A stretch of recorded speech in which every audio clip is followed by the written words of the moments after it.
तो दोस्तों, मैं बची हुई जर्नी के लिए आपको ले चलता हूं इस लास्ट वीडियो में ऑफ कैलाश मानसरोवर यात्रा। पहले मैं 11th डे डिस्कस कर रहा हूं, जो हमारा 10th अगस्त था। इस दिन हमारी बस जर्नी हुई फ्रॉम सागा टू न्यालम। ध्यान रहे, हम निकल रहे हैं सागा के होटल से और पहुंचेंगे न्यालम के होटल में। न्यालम में गवर्नमेंट का होटल है और सागा में प्राइवेट होटल है। तो ब्रेकफास्ट के बाद we boarded the bus by 10:30, 10:30 बजे हम निकले सागा से और न्यालम हम पहुंचे हैं 5:30 बजे शाम को, 5:30 PM को। और today was a mega dinner, क्योंकि Nepali Sherpa staff is going to stay at Nyalam to welcome another Kesari group. वो जो हमारे साथ शेरपा की टीम चल रही थी ना, जो खाना बनाती थी, सामान उठाती थी, गाइड करती थी, वो न्यालम में ही रुकने वाली है। तो वो इसी जगह पर रुकने वाली है क्योंकि अगले दिन केसरी का दूसरा ग्रुप वहां आने वाला है न्यालम। तो उनको बाय बाय टाटा बोलना था, तो वो अगली बार नहीं रहेंगे। और ध्यान रहे, अगले दिन हम वो चाइना बॉर्डर क्रॉस करके नेपाल में पहुंचने वाले हैं। तो आज जरा बड़ा वाला डिनर प्लान किया गया, कुछ स्पेशल आइटम बनाए गए। हमारे केसरी के जो टूर लीडर थे उन्होंने भी खाना बनाने में मदद की। अब एक सरप्राइज फेयरवेल प्रोग्राम हमने अरेंज किया। ये अरेंज हमने पार्टिसिपेंट्स ने किया आफ्टर डिनर। ये हमारी आपस में बात हुई पार्टिसिपेंट्स की कि कुछ तो करते हैं। तो एक फेयरवेल प्रोग्राम हमने अरेंज किया वो नेपाली स्टाफ को बाय बाय बोलने के लिए। हमने क्या किया, हमने कुछ टिप कलेक्ट की। हमने करीबन 200 युआन, चाइनीज युआन पर पर्सन कलेक्ट किए सभी से, और उसके पैकेट्स बना के वो जो शेरपा स्टाफ था उनको और हमारे केसरी टूर लीडर्स को हमने वो हैंड ओवर किए एक प्रोग्राम में, वहीं पर डाइनिंग हॉल में आफ्टर द डिनर। और हर एक की खासियत को ध्यान में रखते हुए हमने उनके बारे में 4 शब्द कहे। हमारे साथ एक गीतांजलि नाम की लेडी थी, तो उसने वो तैयारी की, थोड़ी सी सबसे फीडबैक लिया कि किस किस शेरपा की क्या क्या खासियत है, और उनके बारे में 4 शब्द कहे। आज हमने उनको सामने बैठाया था, गेस्ट जो हमारी सेवा कर रहे थे, आज हमने उनको सामने बैठाया प्रेम से और उनको हमने कुछ टिप हैंड ओवर की for their great efforts, untiring efforts. अब मैं ले चलता हूं 12वें दिन पे आपको, जो कि 11th अगस्त है। अब हम न्यालम से काठमांडू पहुंचेंगे, यानी तिबेट से, चाइना से कहां पहुंच जाएंगे, नेपाल। तो 12वें दिन की ये बस जर्नी है हमारी न्यालम टू काठमांडू। तो ब्रेकफास्ट के बाद हम करीबन 8:30 बजे सुबह बस में चढ़े और वही हिली एरिया से होते हुए हमारी बस चाइना बॉर्डर पे पहुंची। करीबन दोपहर के 12 बजे के करीब चाइना बॉर्डर पे हम टच हो गए थे। फिर इमिग्रेशन की फॉर्मेलिटी जो जाते समय की थी वही रिटर्न आते समय की, और वो ब्रिज क्रॉस करके इमिग्रेशन फॉर्मेलिटी के बाद हम नेपाल साइड आ गए। अब हम नेपाल पहुंच गए दोस्तों। अब नेपाल में आने के बाद मैंने देखा कि एक मनी चेंजर बैठा हुआ था, एक टेबल लगा के, प्लास्टिक का टेबल और चेयर लगा के कुछ लोग बैठे थे वहां पर, जो मनी एक्सचेंज का काम करते हैं, यानी चाइनीज युआन को इंडियन रुपी में कन्वर्ट करते हैं और इंडियन रुपी को चाइनीज युआन में। अब पहले तो मैंने सोचा कि इनसे डील नहीं करना चाहिए क्योंकि विश्वास नहीं है कहीं नकली नोट ना दे दे। तो मैंने उससे पूछा, उनको हिंदी आती है, हम नेपाल में हैं, तो मैंने बोला सर ये आप लोगों से ही ली हुए करेंसी है। जो लोग यहां से चाइना की तरफ जाते हैं हम उनसे इंडियन रुपी लेके उनको चाइनीज करेंसी देते हैं, और जो वापस आते हैं उनसे चाइनीज करेंसी लेके इंडियन रुपी देते हैं। तो ये हमने प्रिंट किए हुए नोट नहीं है, आपके ही लोगों ने दिए हुए, यात्री लोगों ने दिए हुए हैं। उसकी बात पे थोड़ा विश्वास लगा मुझे और वो रेट अच्छा दे रहा था, तो मैंने बचे हुए जितने युआन थे, हम तीनों के पास, मेरे पास कुछ थे, नेहा के पास थे, हमारी मामी जी के पास कुछ थे, वो सब कलेक्ट करके उसको दे दिए और इंडियन रुपी में उसको कन्वर्ट करा लिया, क्योंकि अब इंडिया आने के बाद तो कोई फायदा था नहीं चाइनीज करेंसी का। अब एक बड़ा प्रॉब्लम हमारे साथ आगे हमारी राह देख रहा था। A bigger trouble was waiting for us ahead. There was a landslide on the Nepal side and buses were unable to reach the Kodari border. Nepal की साइड में लैंडस्लाइड हो चुका था। वो रास्ता, जिस रास्ते से हम आए थे, वो रास्ता पूरा बह गया था, पूरा ढह के वो जो मोटेकोशी रिवर, कुछ तो भी नाम था ना उसका, भोटेकोशी रिवर, उसमें चला गया था, उस लैंडस्लाइड हो गई थी, तो वहां बस नहीं आ सकती थी, वो रास्ता ब्लॉक हो गया था कोदारी बॉर्डर के पास का। तो इसके ऊपर एक सॉल्यूशन निकाला, फिर क्या किया, तो पोर्टर्स लोगों ने हमारी डफेल बैग्स ली, जो बड़ी वाली बैग्स है, वो पोर्टर लोग वहां पर थे, उन्होंने उठाई, और हमने हमारी स्मॉल सैक ली ऑन अवर बैक, और हमको थोड़ा सा ट्रेक करना पड़ा, एक 30 मिनट्स का करीबन हमने ट्रेक किया वो लैंडस्लाइड के एरिया से। नेचुरली वो एरिया खराब था, तो ट्रेकिंग करके हम एक आगे जहां बस खड़ी थी हमारी, वहां पहुंचे, वहां वेयर बसेस वेयर वेटिंग। अब दोस्तों यहां एक चीज शेयर करूंगा, जो पोर्टर्स में लेडीज भी थी और जेंट्स भी थे, और हमसे जो एक बैग नहीं उठ रही थी डफेल बैग, वो उन्होंने 5-5 बैग पीठ पे उठाई के रखी थी दोस्तों। 5-5 बैग उठा के वो उसी लैंडस्लाइड के एरिया से चल के आ रहे थे, और हमसे आगे निकल के बोलो, और हमसे एक छोटी सी सैक लेके कुछ लोगों से हुआ नहीं, हमारे में के तो कुछ लोगों से वो 30 मिनट का चलना नहीं हुआ, तो उनको भी पीठ पे लेके आए पोर्टर। कुछ पैसे लिए उन्होंने जरूर, लेकिन हमें से कुछ लोगों को वो भी नहीं जमा, तो उनको भी पीठ पे लेके आए वो। तो पहाड़ी लोग बहुत मेहनती होते हैं, उनकी बराबरी नहीं कर सकते हम, ऐसे लोग हैं वो। फिर वो जहां बसेस वेट कर रही थी हमारा, वहां पर हम बस में चढ़े, और तातोपानी विलेज बिल्कुल पास में ही है, वहां से कोदारी बॉर्डर से बिल्कुल पास में। तो एक 15-20 मिनट में वो तातोपानी विलेज में उसी होटल में आ गए, सेम होटल जहां पर हम रुके थे, वहां पर हमारा लंच हुआ। और अब हमको क्लॉक फिर से एडजस्ट करनी पड़ी, we have to take the clock back by 2 hour 15 minutes. हमने घड़ी को फिर से पीछे किया 2 घंटा 15 मिनट।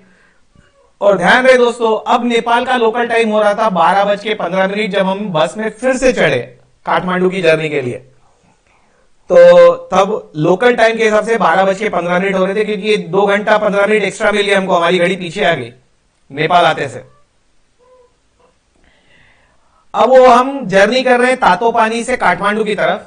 इस बस जर्नी में काफी मजा किया, फिर हमने अंताक्षरी खेले, कराओके सॉन्ग्स वो जो मोबाइल पे लगा के गाते हैं, पैरोडी, गजल्स, भजन्स, कुछ लोगों ने तो बस के अंदर भी डांस किया दोस्तों गाने पे।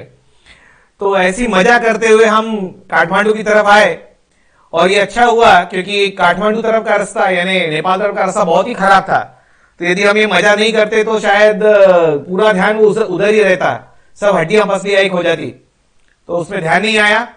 अब हम 34 लोग हैं, नेपाली टीम तो छूट गई पीछे, 32 पार्टिसिपेंट्स और 2 हमारे केसी के leaders. Now we had grown into a family like bonding. अब इतने दिन साथ में रह के एक फैमिली टाइप बॉन्डिंग हो गया था, और यात्रा भी सक्सेसफुली हो गई थी कंप्लीट। तो इसलिए we enjoyed the bus journey by entertaining ourselves. We reached hotel Landmark at Kathmandu by 7 PM local time के हिसाब से। शाम को 7 बजे हम काठमांडू होटल पहुंचे गए थे, लैंडमार्क सेम होटल। डिनर और रेस्ट किया काठमांडू में। अब 13th डे हमारा, जो कि 12 अगस्त है, इसके थोड़े फोटो है मेरे पास, तो वो आपको बताऊंगा मैं। इस दिन हमने टेम्पल टूर किया काठमांडू का, ये एक दिन एक्स्ट्रा था हमारे पास काठमांडू के लिए और इमरजेंसी के लिए भी। तो हमारा वो इमरजेंसी दिन तो लगा नहीं, इसलिए काठमांडू का टेम्पल टूर किया हमने। और आपको सभी को पता है काठमांडू का सबसे प्रसिद्ध मंदिर है पशुपतिनाथ, उसको भी विजिट किया, तो उसके बारे में बताता हूं, फोटो भी बताऊंगा। तो सबसे पहले तो सुबह काठमांडू में उठने के बाद, ब्रेकफास्ट के बाद, हम 3 लोग यानी मैं, नेहा और मामी जी, हम सिर्फ वो होटल के बाहर गए, रोड क्रॉस करके। उधर एक टेम्पल था नारायण हट्टी नाम का, बिल्कुल होटल के अपोजिट साइड रोड के, हम वहां गए। वो एक बहुत ही एंशिएंट टेम्पल है, वहां के पुजारी से बात करने पर पता चला, वहां हिंदी आती है सबको, तो अच्छे से उन्होंने बताया। उस टेम्पल की खासियत थी कि जो बेस था उसका, वो शिवलिंग का था। जैसे हम शिवलिंग देखते तो नीचे का जो बेस होता है ना, वो शिवलिंग का था, लेकिन जो मूर्ति थी आइडल, वो विष्णु की थी। ध्यान रहे, नाम मंदिर का नारायण, तो विष्णु की मूर्ति, लेकिन नीचे का बेस शिवलिंग का। और उस विष्णु की मूर्ति को भी 4 मुख थे, 4 faces, right, 1 on each side. तो यूनिक टाइप की मूर्ति थी, और सामने विष्णु जी का वाहन गरुड़ भी था। तो मैंने पुजारी को बताया कि ये कुछ नया दिख रहा है मुझे, तो उन्होंने भी कहा हाँ, ये ऐसा एक में वो मंदिर है जिसमें शिव और विष्णु दोनों का कॉम्बिनेशन है। और मैंने आपको बताया था पहले भी कि काठमांडू में सभी शिवलिंग के 4 मुख होते हैं, पशुपतिनाथ मंदिर के जैसे, वैसे विष्णु के भी 4 मुख थे। तो ये उस मंदिर का फोटो है एंट्रेंस गेट का। ये हमारी नेहा मैडम और मामी जी। ये आप नाम देखेंगे तो देखो ऊपर लिखा है चतुर्व्यूह, यानी 4 मुख, और नारायण मंदिर है, और उस जगह का नाम भी नारायण हट्टी है। ये मंदिर के बाहर का फोटो गेट का है। फिर ये मंदिर का फोटो बताता हूं आपको। ये मंदिर है नारायण हट्टी मंदिर काठमांडू का, और अंदर की मूर्ति भी बताता हूं आपको। तो ये है अंदर की मूर्ति दोस्तों, मैंने चुपके से फोटो लिया उसका। ये वाला जो बेस है नीचे का, ये आगे ऐसा वो शिवलिंग का शेप है उसका, और ये जो ऊपर जो मूर्ति है ये एक मुख दिख रहा है आपको एक तरफ का, जहां से फोटो लिया, चारों तरफ उसके मुख है, तो वो विष्णु जी की मूर्ति है। हमने यहां पूजा वगैरह अटेंड की, आरती हो रही थी वो भी अटेंड की, और वापस होटल आ गए, क्योंकि 10 बजे हमको फिर से बस में चढ़ना था फॉर पशुपतिनाथ मंदिर। ये केसरी की तरफ से प्लान किया हुआ टूर था। तो हम वो नारायण हट्टी मंदिर को विजिट करके वापस आए, बस में बैठे, और अब पशुपतिनाथ मंदिर जा रहे हैं। अब पशुपतिनाथ मंदिर के प्रीमाइसेस में आने के बाद सबसे पहले हम एक गवर्नमेंट अप्रूव्ड रुद्राक्ष शॉप में गए, मंदिर के पास ही है, क्योंकि बहुत से लोग जो थे यात्रा के, उन्होंने हमारे टूर लीडर से रिक्वेस्ट की कि हम पहले रुद्राक्ष खरीदेंगे, क्योंकि ऐसा कहा जाता है कि वो रुद्राक्ष को आप मंदिर में ले जाइए, उसकी पूजा कीजिए, तो वो रुद्राक्ष चार्ज होता है, ऐसी मान्यता है। और इस काम में लेडीज लोग जरा ज्यादा आगे रहती हैं, तो पहले उन्होंने टूर लीडर को बोला रुद्राक्ष शॉप में ले चले। तो गवर्नमेंट अप्रूव्ड शॉप में हम गए रुद्राक्ष खरीदने। मेजॉरिटी लोगों ने रुद्राक्ष भी खरीदा, और फिर मंदिर में आने के बाद हमने रुद्र अभिषेक भी परफॉर्म किया टेम्पल प्रीमाइसेस में। तो टेम्पल्स में ऐसी जगह बनी हुई है, प्लेटफॉर्म्स बने हुए, वहां पर आप बैठ के रुद्र अभिषेक कर सकते हैं। तो वहां के लोकल प्रिस्ट को हमने कुछ डोनेशन देके, दक्षिणा देके, और सबने मिलके ग्रुप में रुद्र अभिषेक भी परफॉर्म किया। और उसके बाद फिर हम मंदिर में एंट्री ली हमने फॉर दर्शन। तो कुछ फोटोज आपको उसके दिखा रहा हूं मैं। ये तो जो हमने रुद्राक्ष माला हमने खरीदी, ऐसे हर एक ने अलग अलग खरीदी। ये 1 से 7 मुखी रुद्राक्ष माला है दोस्तों, 1 to 7 मुख की। और ये जो आपको यहां दिख रहा होगा बीच में, ये उसके सर्टिफिकेट्स है, गवर्नमेंट शॉप से लिए थे, तो उसके सर्टिफिकेट्स है। 1 मुखी का सर्टिफिकेट, 2 मुखी, 3 मुखी, सबके सर्टिफिकेट है। तो ये ऐसा, ये 1 2 3 4 5 6, और ये 1 मुखी है मेन वाला, ये रुद्राक्ष 6 7 ऐसे। और ये एक विनायक, उनकी सोंड है उस रुद्राक्ष में, उसको विनायक मुखी रुद्राक्ष भी कहते हैं, गणेश मुखी रुद्राक्ष। तो ये हमने खरीदी हुई रुद्राक्ष माला, जिसकी हमने पूजा की वहां रुद्राभिषेक में। ये हम रुद्राभिषेक के लिए बैठे हुए हैं, दोनों हस्बैंड एंड वाइफ। ये रुद्राभिषेक चल रहा है, उसकी जगह है, बाकी लोग भी बैठे हैं आसपास। मैंने फोटो उतना क्रॉप किया है हम दोनों का। तो ये रुद्राभिषेक चालू है मंदिर में घुसने के पहले। और हमको ये वो पंडित जी लोगों ने, ये उन्होंने भी एक एक रुद्राक्ष माला पहनाई हमको पूजा करते समय। ये पशुपतिनाथ मंदिर है, देखो बोर्ड आपको यहां दिख रहा होगा, पशुपतिनाथ मंदिर ये नाम लिखा हुआ है। उसके बाहर का फोटो है ये, क्योंकि फोटो अंदर खींचना अलाउड नहीं है, वहां पर जो सिक्योरिटी वाले लोग हैं वो चिल्लाते हैं। तो ये फोटो बाहर से खींचा हुआ, मंदिर के बाहर खींचना अलाउड है, अंदर नहीं। तो पशुपतिनाथ मंदिर का एंट्रेंस गेट है ये, अंदर के फोटोज मेरे पास नहीं है। फिर पशुपतिनाथ मंदिर के बाद हम पास में ही पैदल चल के गए, बिल्कुल पास में एक शक्तिपीठ है, उसका नाम है गुहेश्वरी टेम्पल। गुहेश्वरी टेम्पल एकदम वॉकिंग डिस्टेंस पर है। तो पशुपतिनाथ के बाद हम चलकर वहां गए, और वो एक माना हुआ शक्तिपीठ है।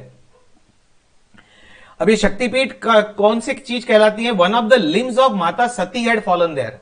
आपको यदि स्टोरी पता हो तो माता सती, जिन्होंने यज्ञ में खुद को झोंक दिया था और वो जल गई थी, और शिव जी उसकी वजह से क्रोधित हो गए थे, तो विष्णु जी ने सुदर्शन चक्र छोड़कर माता सती के टुकड़े किए कि शिव जी का मोह कम हो जाए और शिव जी नॉर्मल पर आ जाए, क्योंकि शिव जी ने तांडव नृत्य चालू कर दिया था।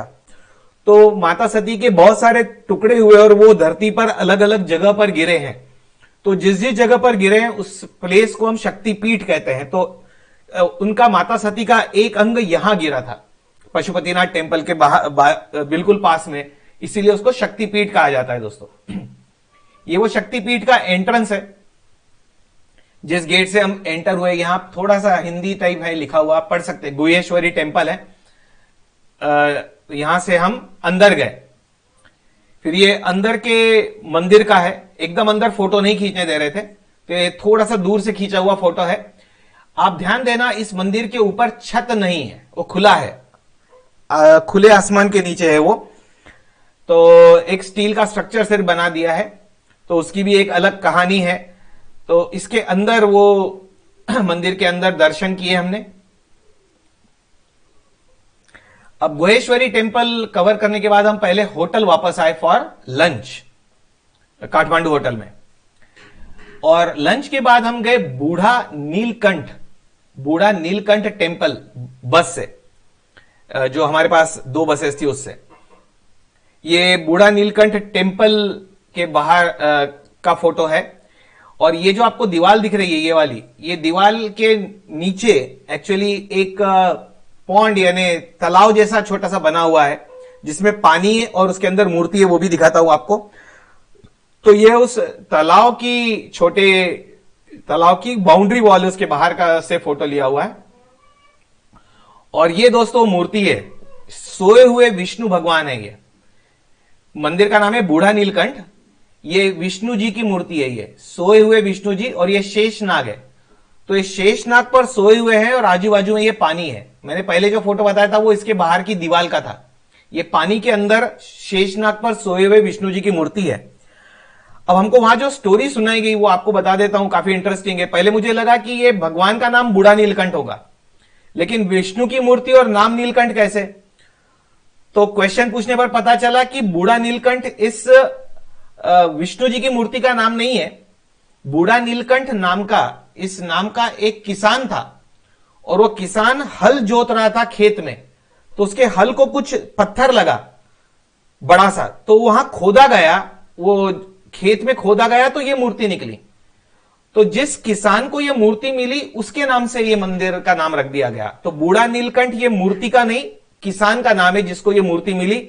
अब देखिए, इतनी बड़ी मूर्ति उस जमीन में मिली किसान के, तो ये भी एक आश्चर्य की बात है। कब किसने ये मूर्ति बनाई होगी पत्थर की और वहां रखी होगी और उस किसान को मिली। तो ये सिंगल रॉक की बनी हुई मूर्ति आपको दिख रही होगी। सिंगल रॉक में ये शेषनाग है और विष्णु जी है, और उनको जैसे विष्णु जी सोते हैं क्षीरसागर में, इसलिए उनको भी पानी में वहां रख दिया है। तो ये उस बूढ़ा नीलकंठ मंदिर का फोटो है। अब हम वापस होटल आ गए दोस्तों, बूढ़ा नीलकंठ टेम्पल को विजिट करने के बाद। रात को 9 बजे हमारा डिनर हुआ है, और डिनर के समय पर हमको सर्टिफिकेट्स दिए गए सभी पार्टिसिपेंट्स को फॉर कंप्लीटिंग द परिक्रमा। ये सर्टिफिकेट हमको वो जो सम्राट टूर्स एंड ट्रैवल की टीम है उनकी तरफ से दिए गए। उनके जो मेन मैनेजर थे वो आए और सभी को सर्टिफिकेट दिए गए at dinner time. Night stay Kathmandu में ही था हमारा, नेचुरली काठमांडू की होटल में। अब ये लास्ट डे हमारा काठमांडू का 14वां दिन। इसमें डिस्कस करने लायक कुछ भी नहीं है, जो कि 13 अगस्त था।